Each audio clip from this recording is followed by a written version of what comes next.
الحمدللہ عالم اسلام کے لیے غزہ فلسطین سے بہت خوشکن اور راحت افزا خبر آ رہی ہے، اور وہ یہ ہے کہ حماس اور اسرائیل کے درمیان قطر کے دوحہ کے اندر معاہدہ طے قرار پایا ہے کہ جنگ بندی کی جائے گی۔ یعنی اسرائیل اور حماس کے درمیان جنگ بندی پر معاہدہ ہو چکا ہے اور اس کے شرائط بھی طے کیے جا چکے ہیں۔ واضح رہنا چاہیے کہ 7 اکتوبر 2023 سے یہ سلسلہ شروع ہوا کہ غزہ پر اسرائیل کی طرف سے حملے کیے گئے، اور اس میں اب تک 46,707 کے قریب لوگ اب تک شہید ہو چکے ہیں، اور جس میں 1,10,000 سے زائد لوگ زخمی ہوئے ہیں۔ وہیں دوسری طرف اسرائیل کے 1139 لوگ مارے گئے اور 200 کے قریب لوگ قیدی بنائے گئے ہیں۔ یہ خبر دنیا کے سب سے مشہور عربی چینل الجزیرہ پر شائع کی گئی ہے، اور اس میں کہا گیا ہے کہ قطر کے جو وزیر خارجہ ہیں محمد بن عبد الرحمن آل ثانی، انہوں نے یہ بتلایا ہے کہ حماس اور اسرائیل کے درمیان معاہدہ طے پایا گیا ہے، اور پہلا معاہدہ 7 ہفتوں یعنی 42 دن پر محیط ہوگا۔ معاہدے کے اندر ایک شرط یہ بھی لگائی گئی کہ 700 امدادی ٹرک روزانہ غزہ کے اندر داخل ہوں گے اور ان کو بلا روک ٹوک مدد دی جائے گی۔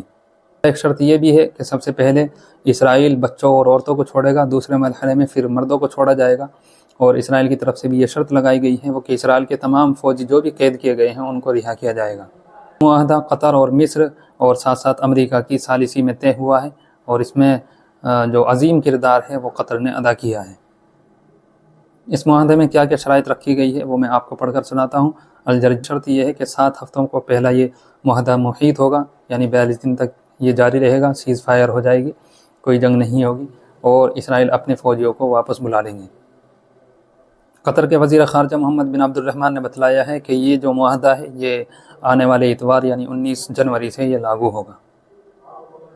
25 جنوری یعنی 7ویں دن تمام ہی فلسطینیوں کو اپنے گھر میں اندرونی طور پر جانے کی اجازت دی جائے گی، وہ غزہ میں داخل ہو سکیں گے۔ اسی طرح 25 جنوری یعنی 7ویں دن کو اندرونی طور پر بے گھر فلسطینیوں کو شمالی غزہ میں واپس جانے کی اجازت دی جائے گی، جو اکتوبر سے ایک مہلک فوجی محاصرے میں ہیں، بغیر ہتھیار اٹھائے اور الرشید اسٹریٹ کے ذریعے معائنہ کیے بغیر۔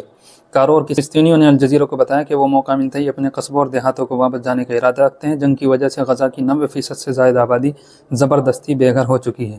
اسرائیل کی بمباری میں اپنے 10 میں سے 2 بچوں کو کھونے والی 66 سالہ خاتون ام محمد نے الجزیرہ کو بتایا، جیسے ہی جنگ بندی ہوگی میں واپس آؤں گی اور شمالی غزہ میں بیت حانون میں اپنی زمین کو چوموں گی۔ 16ویں دن یعنی 3 فروری کو جنگ بندی کے آغاز کے بعد 16ویں دن کے بعد فریقین نے دوسرے مرحلے پر بات چیت شروع کرنے پر اتفاق کیا ہے۔ وہیں 22ویں دن 9 فروری کو شہریوں کو رشید اسٹریٹ اور صلاح الدین اسٹریٹ دونوں سے بغیر معائنے کے شمال کی طرف واپس جانے کی اجازت ہوگی۔ 1 مارچ یعنی 42ویں دن پہلے مرحلے کے اختتام کی نشاندہی کرتا ہے۔ اس تاریخ تک 100 فلسطینی قیدیوں کے بدلے 33 اسرائیلی اسیران کو رہا کر دینا چاہیے تھا۔